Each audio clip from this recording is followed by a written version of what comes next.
अस्सलाम वालेकुम student. Physics ninth chapter number 2 exercise के एमसीक्यूज करने जा रहे हैं। तो फर्स्ट वन, दुरुस्त जवाब पर टिक का निशान लगाएं। 2.1, डिस्प्लेसमेंट और फासला में अद्दी कीमतों की निस्बत। स्टूडेंट, अगर हम 2 पॉइंट लें तो फासला 2 पॉइंट के दरमियान रास्ते की लंबाई होती है और डिस्प्लेसमेंट जो कम अज़ कम फासला होता है उसको डिस्प्लेसमेंट कहते हैं 2 पॉइंट के दरमियान। तो आप देख सकते हैं कि फासला अगर बहुत कम भी हो तो वो डिस्प्लेसमेंट के बराबर हो सकता है, उससे कम नहीं हो सकता, अदरवाइज ये बड़ा हो सकता है। तो इसका मतलब है अगर s को d से डिवाइड करें तो हमारी रेशो डिस्प्लेसमेंट और फासले में अद्दी कीमतों की निस्बत, अगर d को s से डिवाइड करें तो हमारी कीमत 1 के बराबर या उससे कम आएगी, क्योंकि d ज़्यादा से ज़्यादा s के बराबर हो सकता है या उससे कम हो सकता है। तो d को s से आप डिवाइड करें तो रेशो जो है वो ज़्यादा से ज़्यादा 1 हो सकती है या उससे कम। तो ऑप्शन 1 इज़ करेक्ट। 2.2, अगर कोई जिस्म एक मकाम के लिहाज से अपनी जगह ना बदले तो उसकी हालत कहलाती है rest. If a body does not change its position with respect to its surrounding then it is called rest। तो स्टूडेंट ऑप्शन अल्फ करेक्ट है 2.2 की। 2.3, एक गेंद किसी टावर पर से गिराया गया, पहले 1 सेकंड में उसका तय करदा फासला क्या होगा। स्टूडेंट, जब कोई चीज़ गिराई जाती है किसी टावर से, किसी मकान से, तो वो उस पर जो कुव्वत लगती है वो ग्रेविटी की होती है और ग्रेविटी जो एक्सेलरेशन पैदा करती है उसकी वैल्यू तकरीबन आपकी बुक में 10 मीटर स्क्वायर ली गई है।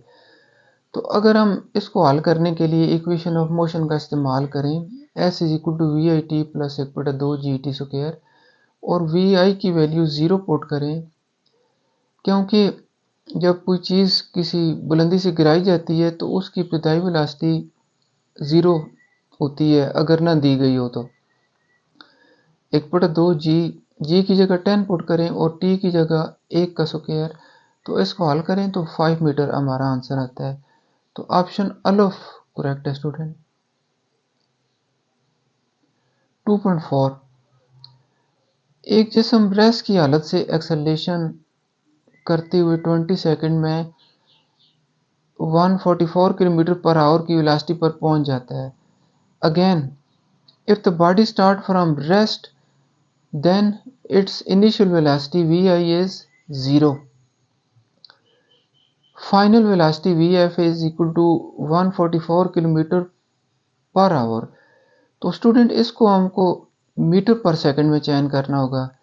तो अगर किलोमीटर की जगह किलो की जगह 1000 लगा लें और पर आवर है, आवर नीचे आएगा, उसकी जगह 3600 सेकंड लगाएं, 20 के साथ कैंसिल करें, 36 1 ज़ा 36 और 36 4 ज़ा 144, 4 इंटू 10 40 मीटर पर सेकंड। तो ये स्टूडेंट उसकी फाइनल वेलोसिटी आ गई।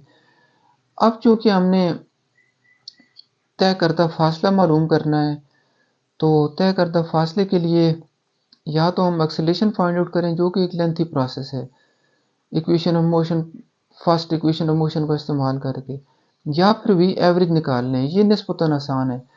तो वी एवरेज अगर हम निकालें, v average is equal to v f जमा वी आई बटा 2, तो वी एफ 40 अभी हमने निकाला है और वी आई 0, दोनों को डिवाइड करें 20 आता है। फिर अब ये इक्वेशन यूज़ करें, s is equal to v average into t. तो वी एवरेज की जगह 20 पुट करें और टी की जगह भी 20 पुट करें, क्योंकि 20 सेकंड उसने टाइम दिया हुआ है। तो दोनों को मल्टीप्लाई करें तो 400 मीटर हमारा आंसर आता है। तो 2.4 का स्टूडेंट ऑप्शन बी करेक्ट है। 2.5, स्मार्ट सिलेबस में शामिल नहीं है, 2.6 स्मार्ट सिलेबस में शामिल नहीं है। 2.7 की तरफ आते हैं।